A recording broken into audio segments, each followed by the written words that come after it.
Bem lembrado, cara.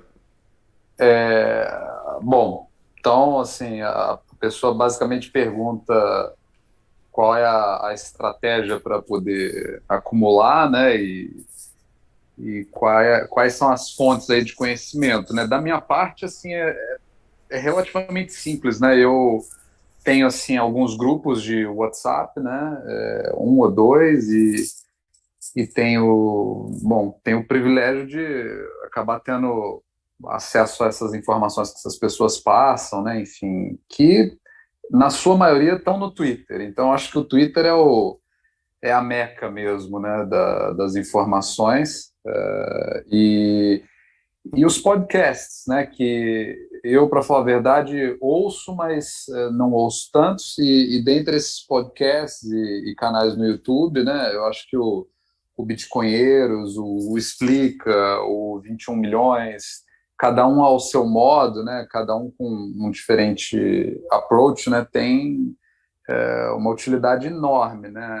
Desde conhecer melhor as tecnologias, né? Para pessoas que não manjam nada, como é o meu caso, né? O delta acaba sendo enorme, até discussões mais teóricas, né?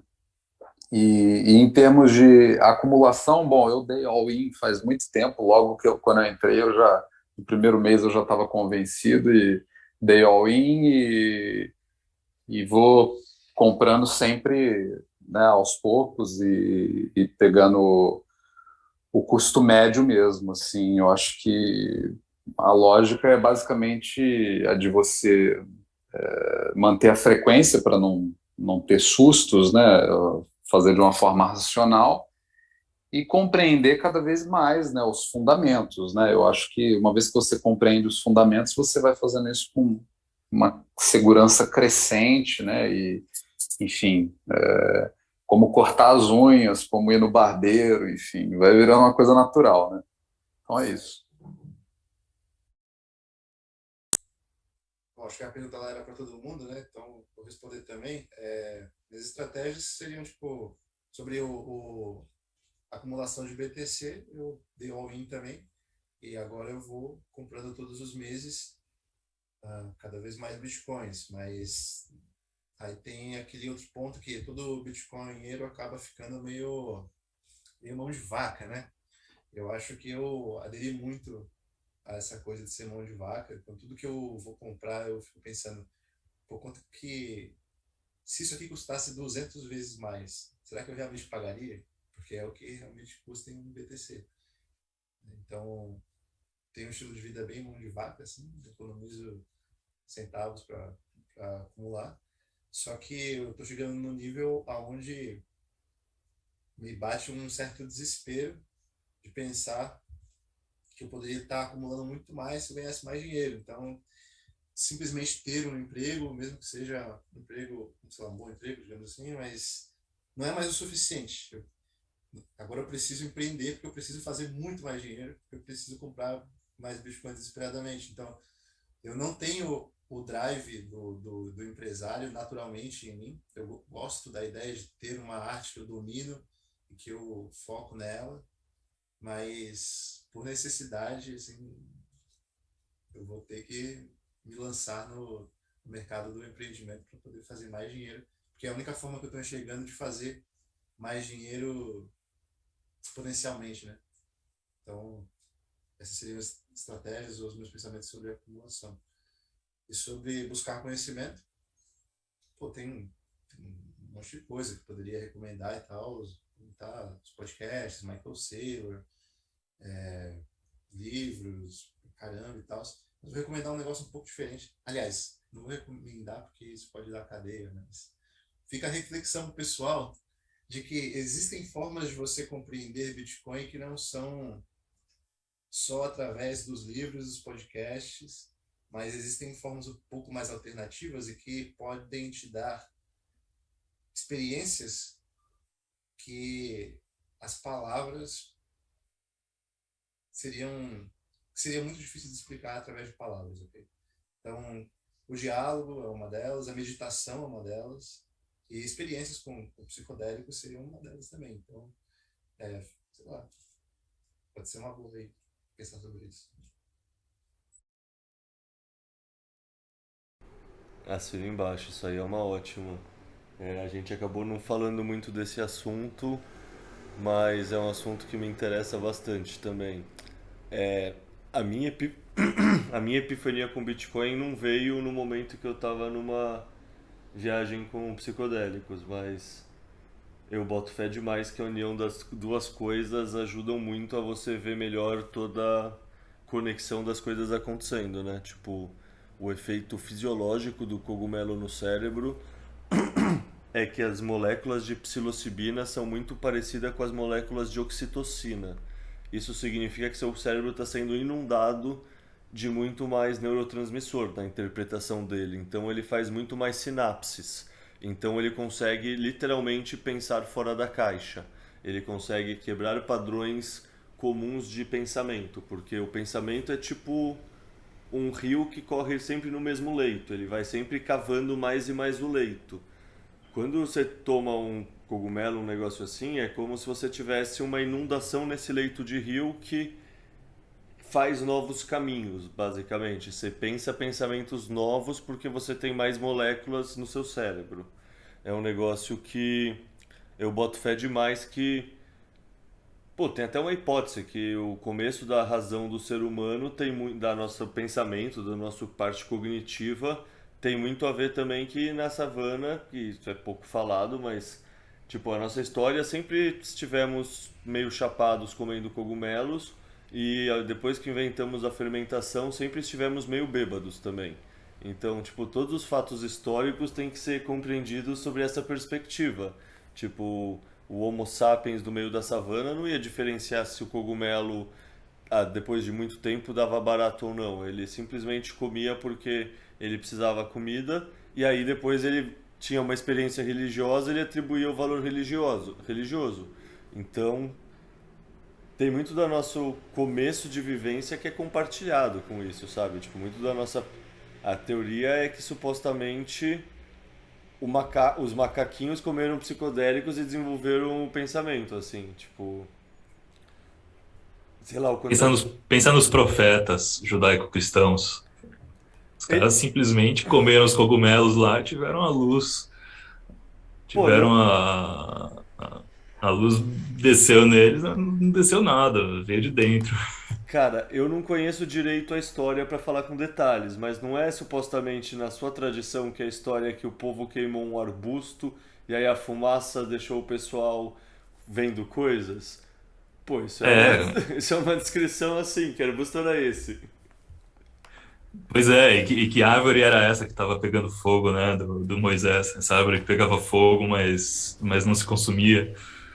É, Com né? certeza é uma viagem de ácido absurda do cara. Mas Comunidade deu bem também, mais né? Que o isolada. cara também teve a ideia de criar os 10 mandamentos ao mesmo tempo. Então, Ou tiveram tem outros tem que lado B. criaram outros mandamentos e, tipo, foram mortos. Tipo, não deu certo esses outros povos, sabe? Não fixou. Aí tá vendo, já tem um fofoca aí, o nosso Ledger. É, a cultura tem uma história de o quê? 3.000 anos, 4.000 anos dessa tradição cultural judaico-cristão. Querendo ou não, isso é muito mérito por si só. Cara, é muito tempo, né? Uma cultura conseguir se manter. Eu acho que é porque não existia internet, Sem dúvida. mas ela conseguiu se manter por muito tempo até a internet matar ela. Cara, mas voltando na Ou mudar. pergunta do cara lá, minha história é exatamente a do Bela Merda e a do Hairstyle. Eu comecei com os modelos mentais assim mais lentos de tipo, não, eu quero ter Bitcoin porque é uma put sem prazo de validade. Se o sistema for quebrar, eu tenho uma proteção contra isso. Só que aí você continua estudando, você vai vendo que não, é muito mais do que isso e tipo em pouquíssimo tempo, se você é uma pessoa que realmente se dedica a estudar, você vai criando uma certa convicção que, sei lá, eu acabei dando all-in também. É um negócio que, sei lá, em 3 meses, no meu caso, é um negócio que Sinceramente, eu acho muito legal a estratégia do DCA. Tipo, DCA é compras recorrentes, mas eu acho meio coisa de psicopata. Quem realmente entende o Bitcoin e pensa, ok, agora eu vou pegar o montante de dinheiro que eu tenho na minha vida e eu vou espalhar pelos próximos 2 anos aportes mensais para diluir ele. Cara, eu acho que isso é uma coisa de psicopata. Você conhece mesmo o Bitcoin, cem por beleza. cento Não, ele é totalmente volátil, beleza, mas a volatilidade a maior parte das vezes é pra cima, caralho, não é pra baixo. Essa é toda a graça da brincadeira, tá ligado? Isso é a tecnologia number go up. Então, assim, isso não é conselho de investimento de maneira nenhuma. Quem tá ouvindo, faça a sua própria pesquisa. Mas, cara, a pessoa que entende o Bitcoin conseguir ficar segurando muito fiat, pra mim é meio contraintuitivo, sinceramente, assim. Mas é isso, eu continuo com o salário que eu ganho, com a grana que eu ganho com os freelas que eu faço, eu compro todo mês. E por que eu compro todo mês? Porque é quando o Fiat toca na minha mão, assim, porque sinceramente se eu ganhasse toda semana, eu estaria comprando toda semana. Tipo, eu não vou conseguir, sei lá, separo o meu fluxo de caixa mensal para eu não ficar tendo que vender Bitcoin, porque isso sempre me causa tristeza. Mas fora isso, tipo, caiu na minha conta, vai direto pra corretora, vira direto Bitcoin, tá ligado? Por quê? Porque talvez de fato tenha mais volatilidade ao longo do mês e faça sentido você diluir ao longo do mês, mas porra, pra mim me causa mais ansiedade ficar com uma reserva de valor em Fiat. Meu tempo em Fiat é a certeza que eu tô perdendo. Eu não gosto da certeza que eu tô perdendo, ela me incomoda mais. E aí, respondendo também sobre onde eu estudei, costumo estudar. Pra mim, a maioria é podcast também. Tipo, a do Preston Pysh eu acho fenomenal, a parte sobre Bitcoin. É uma visão que, pra mim, fez muito sentido, que eu vim dessa parte que estudava bolsa de valores, tipo de investimento. Então, pra mim, foi um ponto de conexão muito mais fácil do que já cair, por exemplo, no Tales from the Crypt, que também acho sensacional. Tem o What Bitcoin Did, que é sensacional. Mas é isso, a grande maioria dos conteúdos que eu consumo até hoje são em inglês. Tipo, é foda ter que ficar batendo nessa tecla sempre, mas é uma tecla que eu acho relevante, muito relevante de bater, assim. Tipo, eu escolhi fazer o projeto do Explica Bitcoin justamente porque eu sei que tem muito brasileiro que não fala inglês e assim. Hoje em dia já tem ferramentas para todo mundo que tiver acesso a elas tentar correr atrás, porque o mundo em português é um mundo muito pequeno, é um mundo muito caipira na escala global. A informação não chega aqui da mesma forma, ela chega muito menos. É a diferença de você ter uma vela ou você ter uma luz de LED, assim, sabe? Não tem comparação, a gente é periferia do mundo. Então, eu acabo estudando inglês e isso é uma recomendação que eu falo para todo mundo.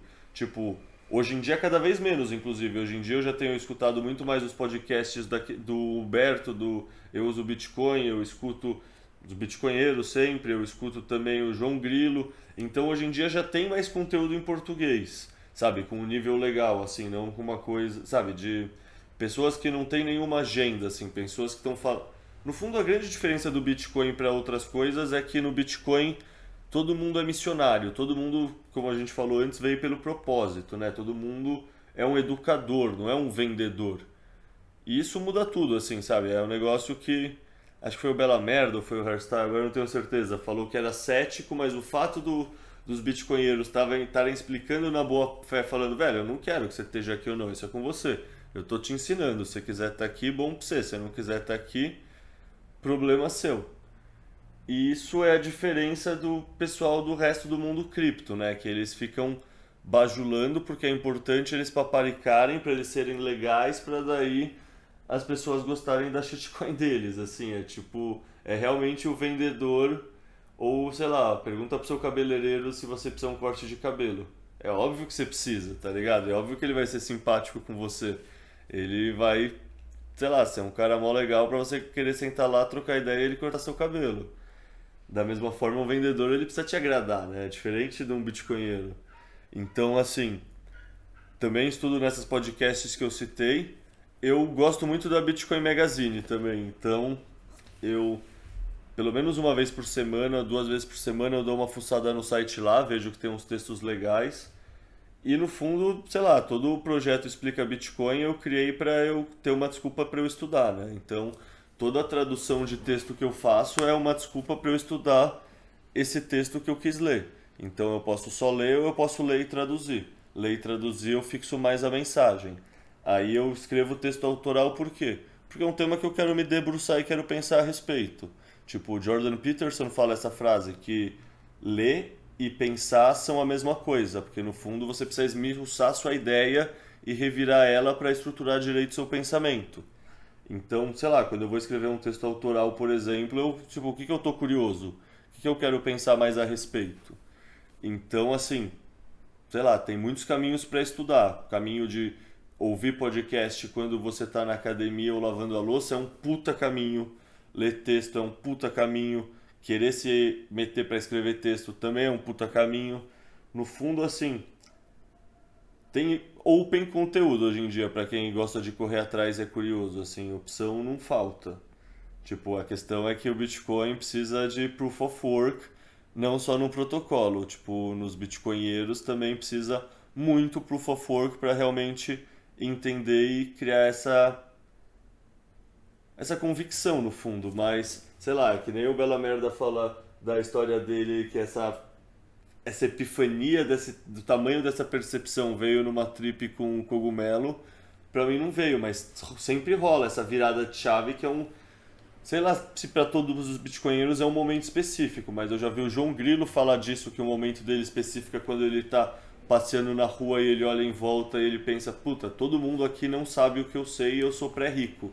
É só o pessoal reconhecer o que eu já reconheço, que as coisas vão simplesmente acontecer do jeito lógico e todo o valor vai fluir pro Bitcoin.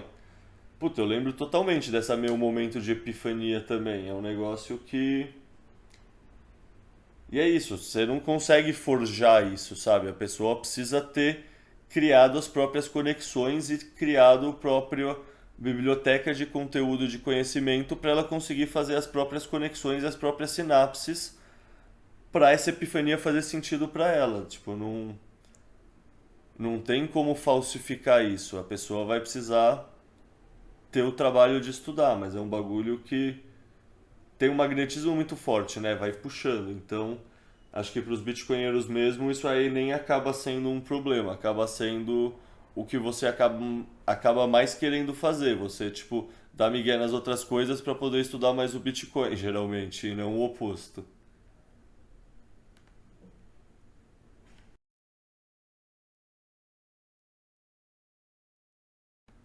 O Reicher, fala também você, onde você estuda, apesar de você já estar aqui há muito mais tempo, e qual a sua estratégia hoje em dia? Que você faz os trade da vida, né? Tipo, mas então fala, sei lá, com quanto por cento do seu capital você faz o trade, o quanto você deixa só no cofre lá na sua wallet, nem pensa em tirar de lá, porque, sei lá, nossa visão aqui é do DCA, você talvez tenha outra, então contextualiza direito pro moleque. A sua visão não é do DCA, né? A minha é do DCA com todo o dinheiro que eu tenho na mão hoje em Porque dia. você tem entrado. Tá. Tipo, eu não consegui no DCA com o capital que eu tinha armazenado na minha vida. Isso pra mim era não compreender a tese do Bitcoin. Mas Sim, sim, sim. hoje Entendi. eu não me importo com o preço. Eu, tipo, sei lá, tá 35, tá 45, tá 50, pra mim é, sei lá, sinceramente é irrelevante. Eu vou comprar a hora que cair o Fiat na minha mão. Eu vou morrer com os menos 30, menos Entendi. 40 no curto prazo e eu tô tranquilo com isso. Entendi. Sim, eu concordo com você 100% que esse negócio de DCA, quando você tem capital, você fazer DCA é uma coisa de psicopata. Ou é coisa de psicopata, ou é coisa de quem não entendeu o que que é. Então, com certeza, se o cara tem dinheiro na mão e não entendeu o Bitcoin e não deu all-in com esse dinheiro que ele tá na mão, alguma coisa bugou aí. Eu hoje em dia só vendo, infelizmente, e tento vender o mínimo possível. É isso, a minha estratégia hoje em dia para sobreviver é essa. Então, os trades estão aí para isso, né? Eu acho que você tem que aproveitar, quando você tem a experiência em alguma coisa, você tem que aproveitar a sua experiência para fazer enquanto você acha que você tem um mercado favorável. Acho que o mercado ainda é muito favorável porque o mercado ainda nem entendeu do que se trata o ativo que eles estão tradando. Então, acho que entender isso e ter experiência em tradar acaba me trazendo uma vantagem competitiva aí nesse mercado que ainda é explorável. Ainda porque eu acho que daqui a pouco não vai mais ser. Fala a Essa arbitragem vai porcentagem. acabar. Fala a porcentagem do capital que você recomenda a alguém que está escutando a gente pensar no trade, porque querendo ou não, tem muito canto da sereia, tem muita história de alavancagem 200 vezes, 100 vezes, sei lá o que caralho. Então dá esse tipo de conselho também. Eu acho que todo mundo que entra acaba ficando com uma tendência a se apaixonar pelo mundo do trade e desses supostos ganhos fáceis e, enfim, o negócio é muito charmoso, né? Mas eu acho que fazer esse curso de trader nesse momento histórico que nós estamos é um curso que custa caro, porque você só aprende a tradar mesmo quando você perde tudo ou quase todo do seu capital. Então, eu acho que não vale a pena fazer esse curso agora, no momento que você tem que acumular, acumular, acumular, porque o negócio vai ficar muito, muito, muito escasso. Então, se você precisar muito, quiser muito fazer esse curso, e for um psicopata, porque só um psicopata consegue segurar seus ímpetos de ganância, coloca 5% do que você tem, uma coisa, alguma quantia que doa, se você perder, mas não te faça ficar pobre, e faça esse curso. Mas eu te garanto, esse curso não vai ser favorável a você se você estiver começando agora, então eu recomendo não fazer. É, o, Mas pe- siga com sua consciência, né? o pessoal não entende que é um jogo de soma zero entre pessoas que são mais experientes e pessoas que são menos Exato. experientes, né? É um negócio que a tentação do dinheiro fácil, assim, é uma mesa de pôquer. Se você não sabe quem é o pato da mesa, você tende a ser o pato da mesa, né? Pro Weinstein, 100%. que tem experiência com isso, qual que é a parada que faz as pessoas se apaixonarem pelo trade, né? Eu não faço a menor ideia, mas eu percebo que existe quem faz é muito apaixonado, é muito. Aí a minha hipótese é que tem uma coisa de você ganhar, né? Tipo, eu imagino que do ponto de vista psicológico, É o cassino, né? deve. É a mesma endorfina que você secreta quando você ganha na roleta, é a mesma que você tem quando você vê o seu resultado lá na exchange numeralmente maior, pelo menos por um tempo, né? Eu percebo que Mas eu acho que tem. o que criou toda essa aura e esse charme aí em torno dessa profissão talvez seja Hollywood. Questão cultural, né? Não Verdade, sei. verdade. Tu que tem essa questão esse costume entre os traders aí, né, de divulgarem o dinheiro que eles fizeram, né, tipo, assim, comprei aqui o café da manhã com trade, né, tipo, que eu acho que deve Comprar fazer barca de parte sushi. daí, mas eu acho que deve fazer parte dessa coisa de você ganhar, porque além de você ganhar fazendo o trade, a especulação, e aí para você mesmo, você é um gênio, mas ainda você prova para todo mundo que você é um gênio, né? Tipo, eu fico imaginando, o pessoal ali no Discord tem a área de análise, né? Eu fico imaginando qual que é o drive do pessoal, né? Imagino que é isso. Porque meio que a gente tem esse drive no dia a dia com outras coisas, né? Na trade. Mas acho que o trade explora isso no nível. Cara, qualquer coisa que você conta pontos, o ser humano gosta. A gente joga cartola, tá ligado? A gente gosta de qualquer negócio com fantasy. O negócio com sua grana, assim, e tipo. É. Assim, é uma estrutura claramente viciante pra nossa psique. Pensa qualquer mini operação que dá certo, você cem vai por ter. cento Você vai ter um pulso de endorfina lá, endorfina, serotonina, não sei. Você vai ter um. O que for aí, né? Pois é, eu tenho uma característica quando uma coisa entra na minha cabeça, eu só quero pensar naquilo, quero fazer aquilo. Era assim como um videogame, uma época, eu tive que lutar Isso chama pra autismo. pegar. É, pode ser, Na minha pode ser, interpretação também. pode ser. É isso mesmo. Mas. E aí, uma época eu ficava vendo essas coisas assim de trade, né? Eu pensei, rapaz, eu não vou por esse caminho não, porque isso aí vai me tragar de um jeito. Porque só de assistir os vídeos dos caras, assim, já dava pra perceber que era. Mas tem um ponto que dá pra traçar junto com o Bitcoin, dessa coisa aí, do trade, é que se você pode fazer trade com alguma coisa, ah, pode ser que tenham coisas que sejam melhor de você tradear do que outras, né? E eu acho que o Bitcoin talvez seja um- uma coisa, um ativo melhor que possa ser usado. Porque, por exemplo, se você vai tradear na bolsa de valores, você está jogando um jogo que, por definição, você já perdeu, porque tem muitas alavancas ali por detrás que você não controla, né? Existem negócios que ocorrem por detrás do balcão. No Bitcoin existe manipulação de mercado, mas é como se todo mundo pode fazer a mesma manipulação de mercado. É por isso que eu falei. É exatamente o que eu falei. Ainda é possível. Você ainda tem uma alavancagem, mas está acabando isso. O Reicher, e quanto tempo por dia, assim? Porque, assim, na minha cabeça, trader é tipo uma profissão que a pessoa. Por exemplo, eu sempre tive preguiça de olhar muito pra isso, porque na minha cabeça é um negócio que, assim, pra você realmente mandar bem, você vai precisar se dedicar a estudar. E estudar bastante pra realmente criar experiência e criar o hora bunda o suficiente pra você estar entendendo o que tá acontecendo mesmo. E isso sempre me pareceu um custo-oportunidade que eu não queria arcar muito. Eu preferia, sei lá, usar esse tempo para pegar mais uns freelas e aumentar meu aporte, por exemplo.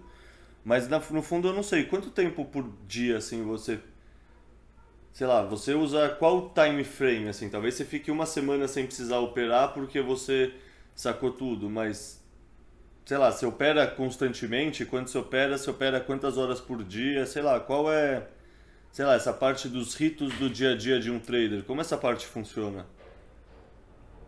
Então, o maior problema do trader é que ele está tradando enquanto ele está sonhando. Ele está tradando 24 horas por dia. Porque se você não estiver olhando, não tem como você entender o que está acontecendo se você não estiver olhando o máximo possível, entendeu? Então, qualquer minuto que eu tenho, eu estou olhando para a geometria que está formando lá. Enfim, acaba sendo um vício também, né? Tipo, é uma coisa que você vai ficando tão especializado em olhar e observar o tempo inteiro o comportamento das pessoas, traduzidas num gráfico, você começa já a criar, enfim, memórias musculares aí de olhar e entender o que está acontecendo. É, então, cara, é um negócio que ou vem de dentro, você é um trader porque é isso que você sabe fazer, ou não é uma coisa muito próspera para se aprender, porque demanda muito tempo, muitos anos de observação e estudo, né, para tentar prever com maior acertabilidade possível a entropia da cabeça do homem. Então, não sei, não é para todo mundo e é muito estressante, você envelhece muito rápido fazendo isso. Por isso, talvez não seja uma coisa muito recompensadora, se você pensar muito egoisticamente. É, e as chances de você ser próspero também são pequenas, principalmente porque a gente começa a competir com algoritmos feitos para ganhar de você em qualquer situação, enfim, a gente vai ficando obsoleto. E Você, você opera em qual tipo de gráfico? Minuto, hora, dia? Tipo, tem alguma coisa Ah, que tem menos ou mais ruído? Porque, sei lá, eu imagino que esses robôs eles atuam mais em alta frequência, significa no gráfico do minuto que tem mais volatilidade, mais assimetria, sei lá, mas imagino que seja sim. mais difícil operar contra eles nesse time frame tão curto assim. Então, como eu não tenho a obrigação de tradar para comer, eu acabo fazendo trades, um ou dois trades por ano no máximo, tudo no gráfico semanal. Eu acho que semanal é rápido o suficiente para um trade anual, dois trades anuais, e não é lento como o gráfico mensal, que enfim, são trades de década. Que interessante, então você tem o comportamento de estar sempre olhando pro gráfico, mas você faz poucos trades, né? É Sim, porque mais focado você na não importa cotação. você é um trade ou dois trades grandes ao invés de fazer 1 trilhão de trades por dia pequenos, tentando scalpear. Interessantíssimo. Surfar a Mas onda, né? uma coisa que eu penso sobre trades e eu vou fazer associação com apostas, porque tem, me corrija se eu estiver errado, mas me parece ter uma questão semelhante à aposta, no sentido de que você está tentando prever um negócio ali, né? Só que você criou uma ciência em torno disso, né? Que é a ciência dos fractais, a ciência da análise técnica. Mas se a gente olha para a história da humanidade, sempre existiu a aposta e a tentativa de criar uma ciência em torno disso, né? E como eu tendo a acreditar que coisas que duram muito tempo e que parecem ser muito naturais do ser humano tem alguma coisa de valor, eu fico pensando o que tem de valor nessa atividade, né? Eu imagino que, por exemplo, na questão de fazer trade de bolsa ou de moedas, tem uma vantagem que é oferecer liquidez, né, para o mercado. Ou eu estou viajando aqui, acho que é por aí, né? Mas, enfim, não deve ser uma coisa que só O, gera o que o mercado lucro. faz é o price discovery, né? Uma forma muito mais eficiente de você descobrir o preço dos ativos do que fora do mercado. Então, é para isso que a gente usa esses derivativos.